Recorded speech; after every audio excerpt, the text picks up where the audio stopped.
आता त्या आरक्षणावर बोलत नाही. त्यांना आता शेतकरी नेता व्हायचा. त्यांच्या दृष्टीने आता 500 मराठा समाजाचे बंधू भगिनी गेल्या, त्याचं दुःख नाही आहे. त्यांना नसलं तरी आम्हाला आहे, सरकारलाही आहे. पण अशी थोतांडगिरी करू नका. तुम्हाला एका समाजाने डोक्यावर घेतलंय. आजही त्या समाजाला वाटतं की आपलं काहीतरी चांगलं होईल. समाजाला वाटतं, मला नाही. आणि कृपा करून मी जे 2 प्रश्न विचारलेत, कधी, कुठं, कसं, या एकदा समोर. ओबीसी का ईडब्ल्यूसी? तुम्ही तर आता ओबीसीला मारता म्हणला.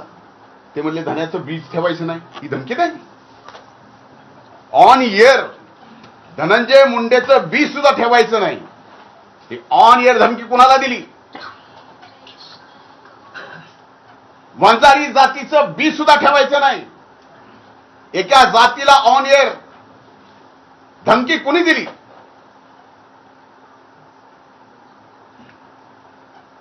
ओबीसीचे सगळे बीला बी या महाराष्ट्रातून उपटून टाका. धमकी कुणी दिली? जरांगे, जर सगळेच अधिकार तुमच्याकडे आहेत आणि सरकार जर तुमचंच ऐकत असेल तर या अख्ख्या ओबीसी समाजाला गोळ्या घाला आणि महाराष्ट्रातून संपूर्ण टाका ना. गोळ्या घाला, आम्हाला संपूर्ण टाका.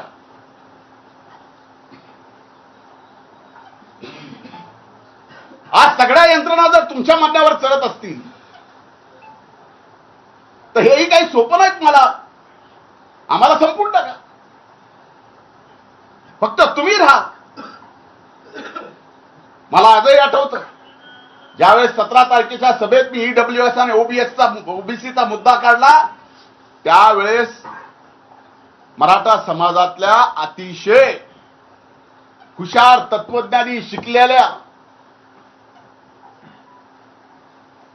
असंख्य लोकांनी फोन करून म्हणले, तुम्ही जी भूमिका घेतली तीच बरोबर आहे, तिथंच न्याय मिळू शकतो. मराठा समाजातल्या अनेक तरुणांनी, अनेक माझ्या सहकाऱ्यांनी म्हणले की ही भूमिका घेतली ईडब्ल्यूएसची तरच फायदा, असा फायदा होत नाही. मग एकीकडे आम्ही सुद्धा इतर समाजाचे असून मराठा समाजासाठी लढलोत. आणि आज जर कुठं काय मिळत असेल आणि ते मिळत असेल आणि ओबीसीच्या आरक्षणाला धक्का न लागता मिळत असेल तर द्यायला काय अडचण आहे? रोज उठलं की एक धरायचा, त्याला हाणायचं, ह्याच्या आईला आणि त्याच्या आईला. अरे म्हणजे आमच्या सगळ्यांच्या आया बहिणी फक्त त्यांना शिव्या द्यायला ठेवल्या. ऑन एअर काही बोलायचं आणि ऑन एअर बोलल्याला त्याची साधी एनसी सुद्धा जर सरकार घेत नसेल.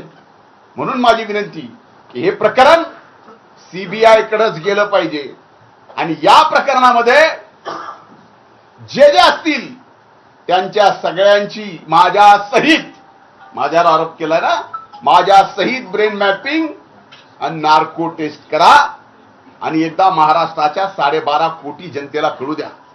विनाकारण एकदा एखादी 15 मिनिटाची प्रेस घेऊन एखाद्या व्यक्तीचं 30 वर्षाचं संबंध, राजकीय आणि सामाजिक काम तुम्ही संपवायला निघाला असाल. आता जनता सुद्धा दूधखोळी राहिलेली नाही आहे.